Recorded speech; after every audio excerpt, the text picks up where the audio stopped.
noches, mi nombre es Ley Flores, voy a hablarles acerca del equilibrio.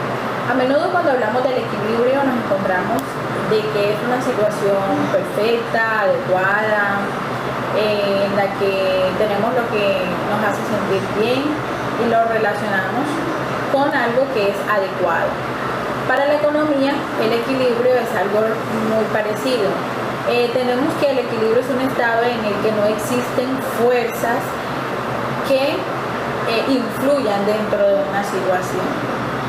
Dentro del equilibrio encontramos dos elementos.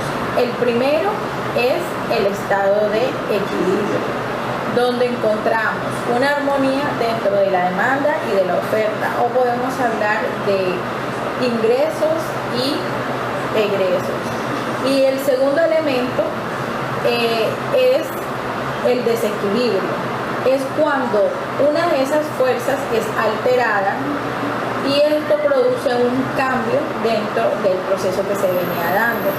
El ejemplo que tenemos en la tabla 1, como podemos ver en el trabajo, un ejemplo bastante sencillo para explicar el equilibrio es, tenemos la situación A, donde una persona gana X número en su salario. Esta persona se encuentra en un punto de equilibrio donde ya ha organizado sus ingresos con sus gastos. Luego, esta persona consigue otro empleo donde le pagan el doble de lo que se venía ganando. Es decir, hay una fuerza que altera la situación. Entonces, el flujo de dinero aumenta, ahí se pierde el equilibrio. Luego esta persona empieza a tener dinero para gastar y poco a poco va encontrando aspectos de su vida, como mejorarlo, comprar más cosas, ahorrar, etc. Entonces se empieza a nivelar nuevamente esta situación y encuentra nuevamente un punto de equilibrio entre sus ingresos y sus gastos. Entonces esta situación se aplica para muchas otras situaciones. Bueno, para seguir hablando de equilibrio, personas como partículas, supongamos este ejemplo, en donde consigo un nuevo trabajo y que el trabajo paga el doble que el anterior. Entonces ahora tengo mucho más dinero del que gastar y ahora estoy buscando gastar algo más de eso. Entonces, si lo analizamos desde el punto de vista del patrón de gasto, tenemos que la cantidad que generalmente gasto por mes en comida, en entretenimiento, en ocio, etcétera, ahora está fuera de equilibrio, ya que hay una nueva fuerza que está impulsando o provocando un cambio. Entonces lo que hay que hacer es aumentar mis gastos hasta un nivel del cual se pueda alcanzar un consciente y que desde mi perspectiva, con mis nuevos ingresos, al momento en el cual será estabilizar. Es decir, al momento de ganar más, quiero gastar más y llegar a un punto donde se podrá estabilizar.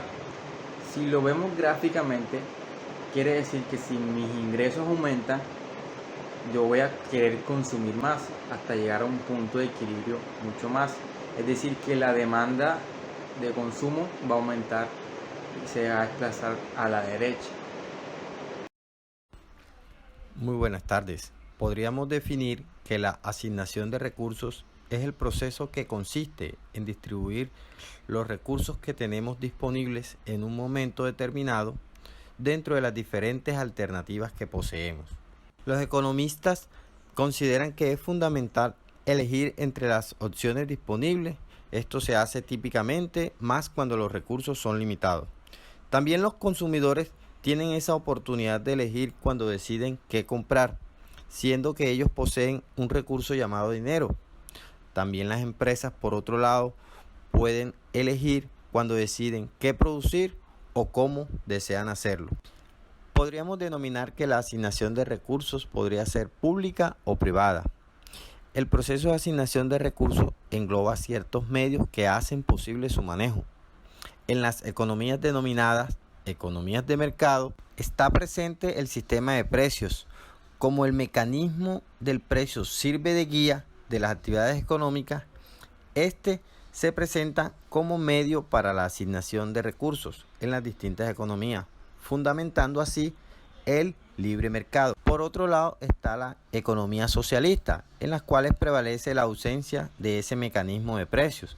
Allí en cambio la asignación de los recursos se lleva a cabo más bien se efectúa por los organismos de planificación del Estado. Por eso se dice que las diversas economías del mundo tienen que distribuir o asignar esos factores productivos como el capital, el trabajo, la tierra, de una forma eficiente dentro de las diferentes alternativas para obtener unos resultados positivos. De hecho, las economías humanas han existido a lo largo de todas las épocas históricas y en todos los continentes.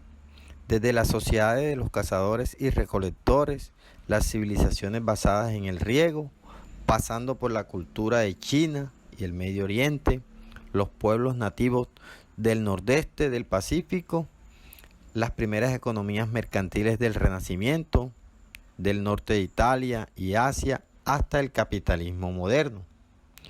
Por ello podemos concluir que las generaciones futuras encontrarán alguna herencia de nuestro actual sistema económico. Muchas gracias.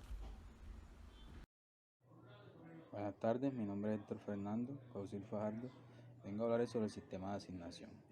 Primero pensamos con lo que es costumbre. La costumbre es lo que manejamos normalmente.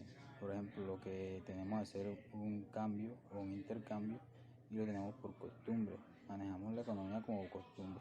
Es algo que se nos ha pasado desde nuestros ancestros hasta el día de hoy. Viene después el intercambio de obsequio. Es como un trueque básicamente, en que yo te doy un bien a ti, te doy a ti cualquier cosa y usted me da a mí, no me paga con dinero, sino con también otro objeto o un bien. Administración. La administración se basa en personas que toman las riendas de una economía, puede ser, o una empresa, y dicen qué es lo que se va a realizar para que otros acaten lo que ellos dicen. Viene la organización colectiva, que es la que da las órdenes, pero ellos mismos son los que van a acatar esas órdenes. Eso es una organización colectiva.